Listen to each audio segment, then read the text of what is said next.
Hey everyone, my name is Tricia Rojo Bushnell and I'm the Executive Director of the Midwest Innocence Project. Thank you all for joining me today in the dining room as we're having what I hope is the first of a series of virtual fireside chats to talk about various things going on, our work, our clients, and how you can help. Today, I want to talk a little bit about the effects of the coronavirus on MIP, on MIP's clients, on our operations, and around the country. I know this is a difficult time for all of us, but there are things that we can do, and there's work that we can do together to make sure that we are continuing to press for justice and keeping everyone safe and sound. So at the end of this, I will be taking questions, and it's my first phase questions and answering what we can. So feel free to put things in the comments. The first thing I want to talk about a little bit is the effect on the operations of the Midwest Innocence Project. As a general matter, working remotely, we are still going strong. We have those capabilities. So everyone and the MIP staff and all of our partners are safe and secure at home and continuing to work for all of our clients. That means we continue to do filings, we continue to work with the courts, but that doesn't mean that there isn't an impact. In fact, there are some really significant things that are happening because of coronavirus that we have to consider what that means for our clients, and that gives us very great cause for concern. One of the first things is that because we are all sheltered in place and understandably need to be doing practice social distancing and stay apart, that means that we have to essentially cease all investigations. We can't be knocking on doors, be talking to folks and showing up and potentially infecting people or becoming infected in that same way. That also means that as courts have shut down around the country, consider what that means for our clients in regards to, does that push their dates out? Is that a longer time for them to wait? Are we considered an essential case? And that's what's particularly troubling. Courts have been reduced around the on what they are considering essential in this time, which includes things like initial arraignments and appearances, which are important to making sure that we're reducing the populations in jails and prisons right now, but also means that for innocent folks and other people who are waiting for post-conviction relief, their hearings are also being pushed off indefinitely. That also means that the work that we do, sending out records requests, asking for documents, is delayed as there aren't individuals available to answer those open records requests. So while we are safe and we are continuing to press on, there are some very real consequences for our clients and for justice generally. Things that we think a lot about is what does that mean for particularly elderly and vulnerable clients and other people who are incarcerated. We currently are investigating and working on behalf of 2 clients who were convicted in the 1970s. What that means is that they themselves are at risk. They are at risk every moment that they still remain incarcerated. And it also means that the witnesses in their case are at risk. And so we are thinking, how can we move quickly to make sure that folks have justice, even while things are delayed? In one of those cases, we are going to have DNA testing on some evidence, but that process 12 weeks. And the real question is, do people have 12 weeks to spare?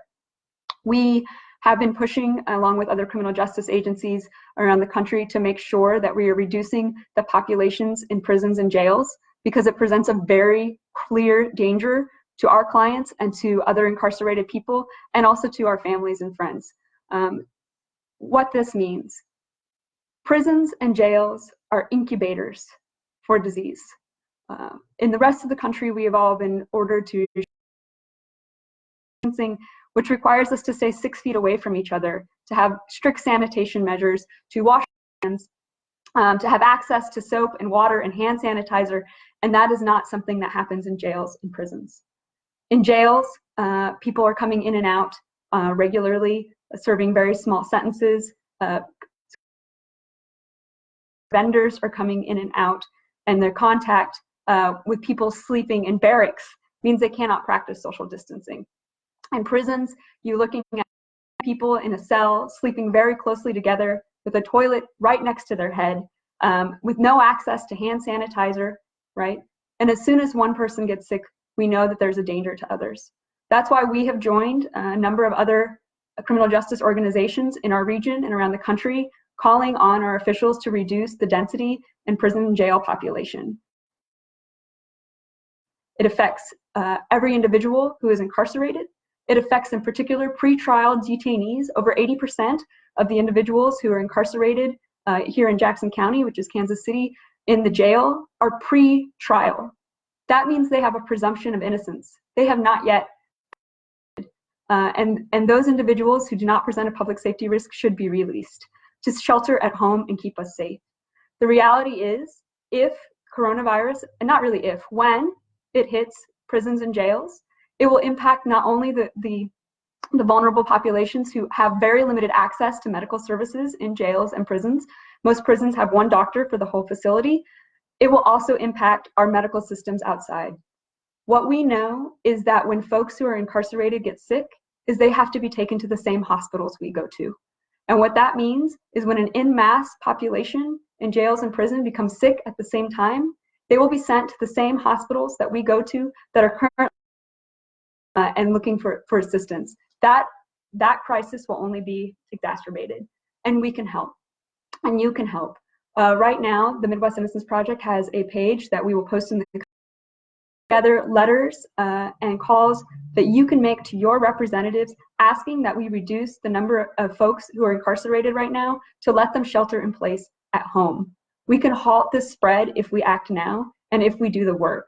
So one of my colleagues, we posted this, the questions and the letters and effects that you can send. Folks around the country have been issuing standards of how we can release people and keep them safe.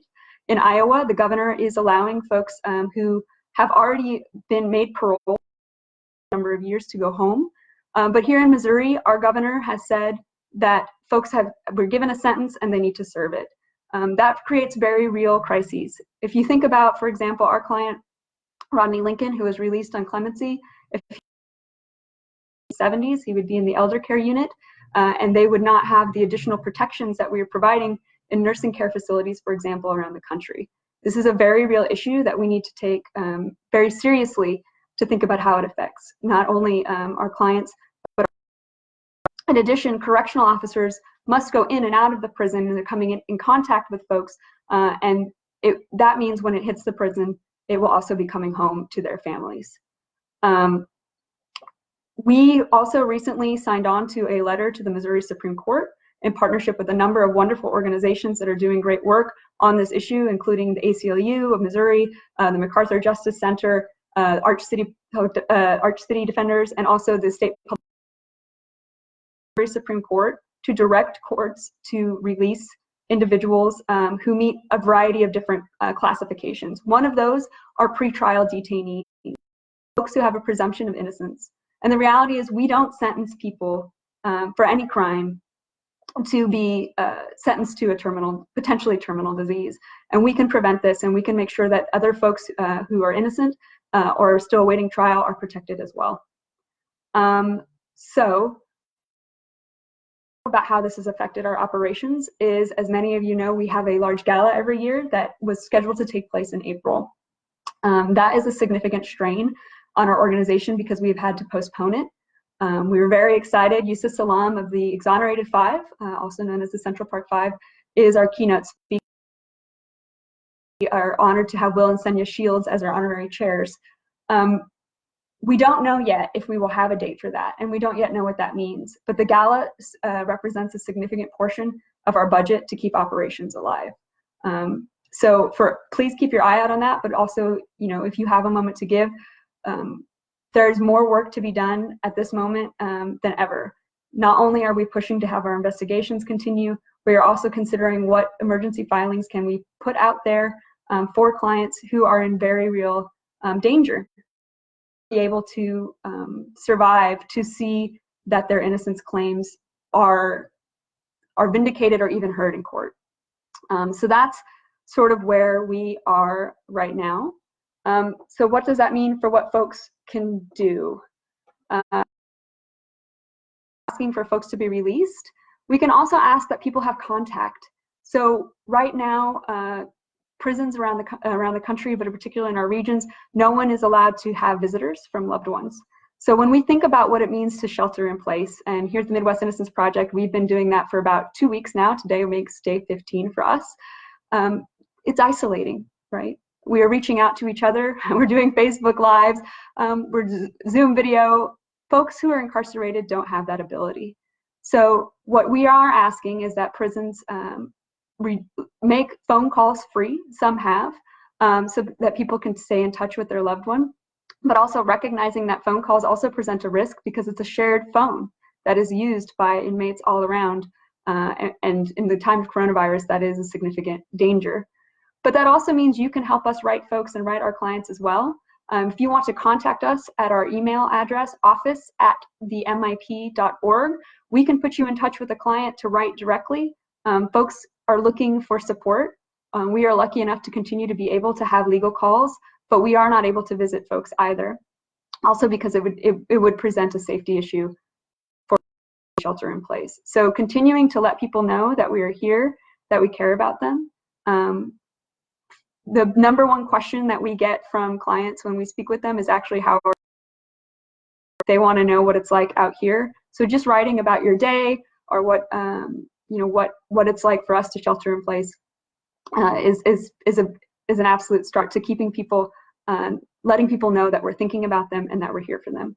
But that also means writing and contacting our legislatures and governors to let them know a phone call should be free. People should be able to connect with their loved ones during this time of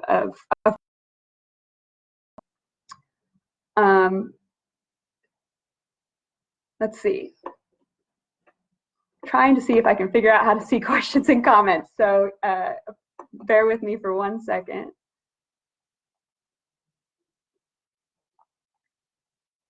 So those are the big issues that we have and that we're looking at. You can also find other resources at the Vera Institute for Justice for what we can be doing and what prisons and jails can be doing. And I'm happy to take any questions as soon as I figure out how to find them. Let's see.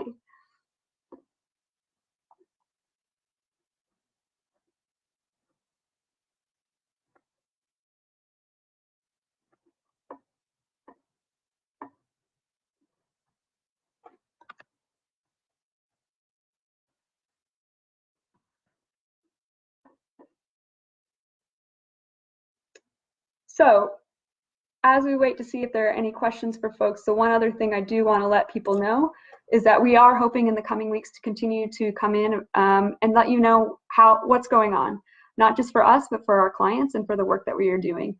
We still are, as we were saying, in active litigation. As many of you may have remembered from the MTV show, we did file on behalf of Michael Polite. So we are still waiting to hear for the state's response to that. Other updates include about Lamar Johnson, who you may know, our client in St. Louis.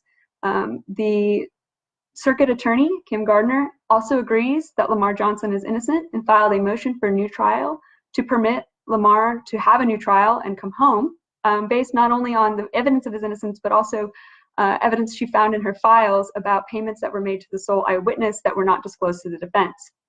The Attorney General has stepped.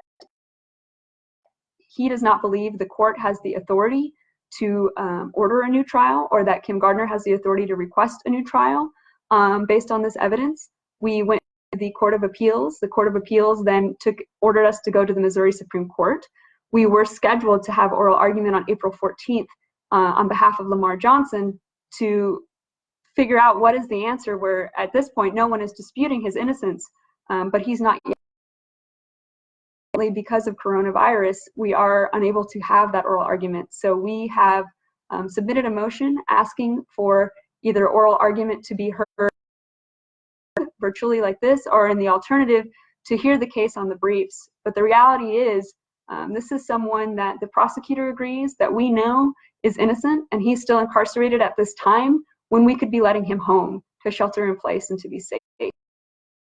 You're hoping in the coming weeks to be having more videos like this, more Q&As, how our clients are doing, and what's going on.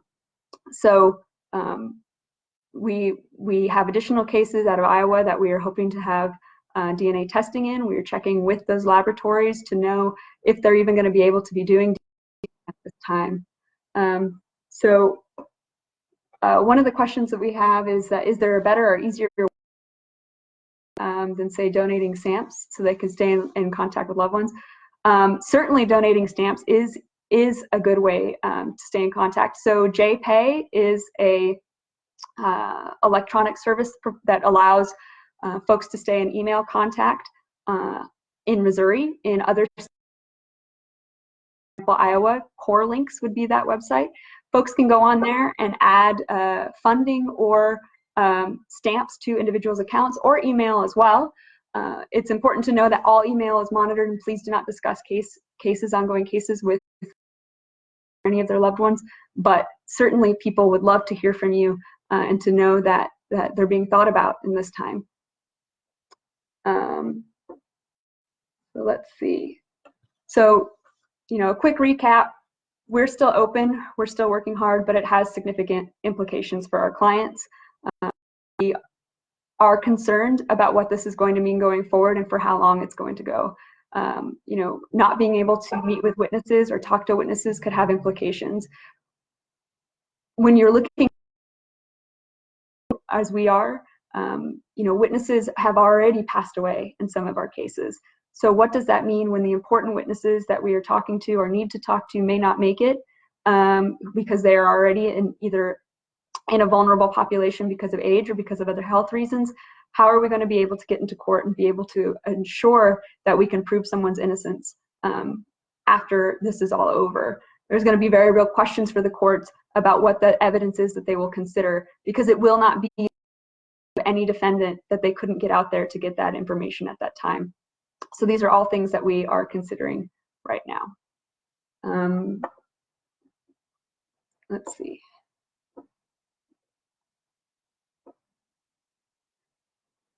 So trying to see if anything else on here. One other thing to know is we do have a next gen board that is meeting virtually as well, and finding other ways to support our clients and our work. One other area that we often work in as well is legislative efforts to make the justice wrongful convictions on the front end. As you can imagine, all of those are also stalled as the legislatures have ended their session because of coronavirus. So in Iowa, we were seeking a bill that would make a change in forensic science something that you could then, for example, we know that we used to look at microscopic hair comparisons. We'd look at a hair that was found at a crime scene. We'd compare it to the suspect's hair. And at that time, analysts would say, oh, this must be that person. This is that person. We now know that that is incorrect. You could say it could not be that person. You cannot say it must be that person. And the FBI and the Department of Justice did a review of that and found a 92% error rate in the testimony that was provided. So in addition to that, we have other forensics. What we used to believe is no longer accurate. And so in Iowa, we had put forward a bill asking that if there is a change in science like that, if there is a shift, a defendant should be able to come into court and say, look at this. This is a claim. This is a reason I shouldn't be convicted, because if that flawed science hadn't been used, no one would have found me guilty. So that work has also stalled as the legislature's recessed. We were looking at jailhouse informant changes in Kansas, asking that anytime a prosecutor use a jailhouse informant or provide a deal, that all other prosecutors would know it and be able to disclose that to the defense, as is required under the Constitution, and also that it would require a notification for victims. So if a victim would know that the individual, the perpetrator in their case, was getting a deal for testifying in another case, they would be notified as well. Again, that's something that is stalled and currently waiting in the process. So on the one hand, there are significant delays in a lot of the work that we're doing. On the other hand, we're continuing to work on all of the active cases that we have that are currently in court, and we currently every day collecting documents, collecting the mail, and scanning everything that we possibly can to use as many of our volunteer lawyers and law firms and partners to help us continue to move applications forward. They send in a questionnaire, and we review that questionnaire to make sure that they're actually claiming innocence and some other basic requirements. And then we work with volunteer lawyers around our region and really around the country to do what we call a case screen. So we collect all of the documents, transcripts, police reports, lab reports.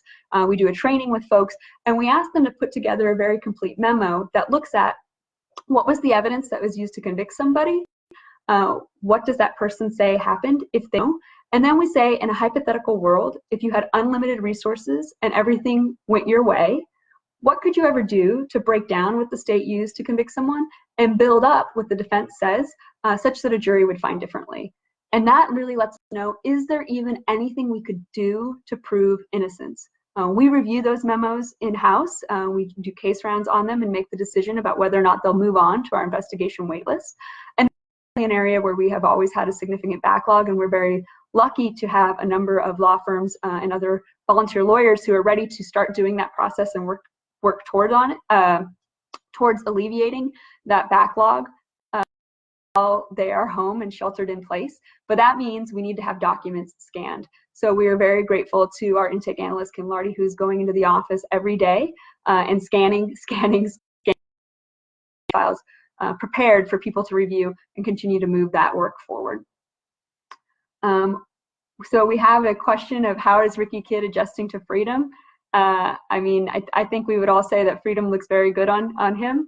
And also we're hoping that he will join us actually next week so he can tell you all of that himself. But you should go find his organization, I Am Resilience.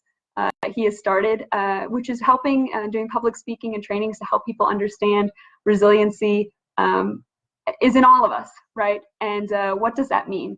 And I think particularly in times like right now, when folks are at home and things seem uncertain, it's incredibly powerful to hear from Ricky about how he managed to continue forward when things were uncertain and he didn't know what was happening. So I'm really excited that he will be able to join us, and you can hear from him yourself. Okay, well, that is what I have today. If there are any other questions, you can drop them in the comments and we can answer them hopefully next week.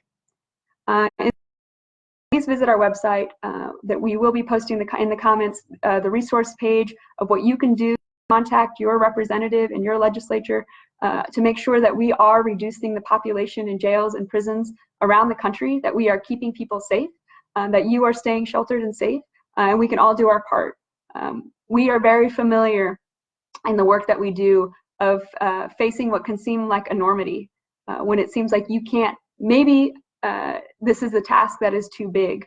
How can you change the criminal justice system when it's a whole system? And that might be how people are feeling right now. But what we can tell you and what we know is it's every moment, every day matters. And if you can do your part, we will get through this and we will continue to change the justice system together. So be well.